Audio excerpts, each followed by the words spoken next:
টলিউডের অতি জনপ্রিয় অভিনেত্রী নুসরাত জন্মগতভাবে মুসলিম ধর্মাবলম্বী হলেও অভিনেত্রী হিন্দু ধর্মের মানুষের সাথে বিবাহ বন্ধনে আবদ্ধ হয়েছেন।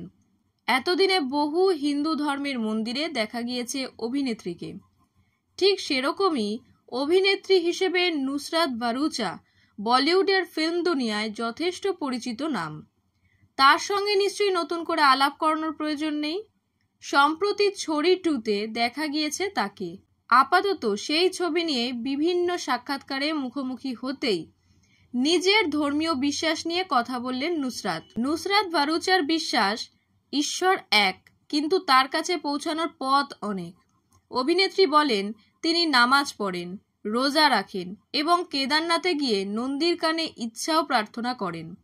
তিনি সকল ধর্মকে সম্মান করেন, তবে মুসলিম হয়েও গির্জা বা মন্দিরে যাওয়ার জন্য কিভাবে ট্রোলিংয়ের মুখোমুখি হতে হয়, তাকে কিভাবে তিনি তার মোকাবিলা করেন সে বিষয়ে এক সাক্ষাৎকারে মুখ খুললেন অভিনেত্রী। নুসরাত ভারুচা মুসলিম ধর্মাবলম্বী, তবে এরপরও তিনি কেদারনাথ গিয়েছিলেন এবং যার জন্য ট্রোলিংয়ের সম্মুখীন হন।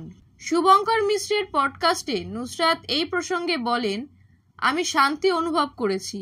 ওখানে এত মানুষ ছিল কিন্তু আমার মন শান্ত ছিল।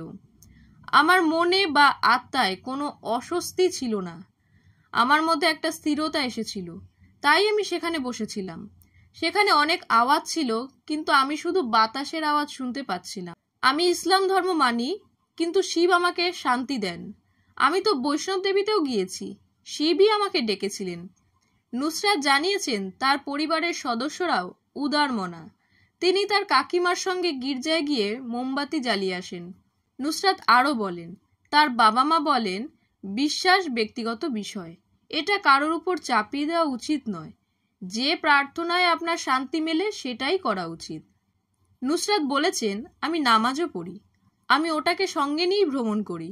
সময় পেলে 5 বার নামাজ পড়ি, সেখানেও আমি শান্তি পাই। আমি বিশ্বাস করি ঈশ্বর এক, তাকে প্রার্থনা করার পদ্ধতি অনেক। আমি বিভিন্ন পদ্ধতিতেই চেষ্টা করে দেখি। নুসরাতকে জিজ্ঞেস করা হয়েছিল যে তাকে কি শুনতে হয়েছে যে মুসলিম হয়ে মন্দির ও গির্জায় যাওয়ার ফলে তিনি ইসলামকে কলঙ্কিত করেছেন। এর উত্তরে নুসরাত বলেন, মানুষ তো কত মন্তব্যই করেন, সবেতেই সমালোচনা হয়, তাই কার কি ভাবনা তা আমার কাছে কোনো বিষয় নয়। এমন নয় যে কমেন্ট পড়ার পর আমি মন্দিরে যাব না বা নামাজ পড়ব না, আমি দুটোই করব।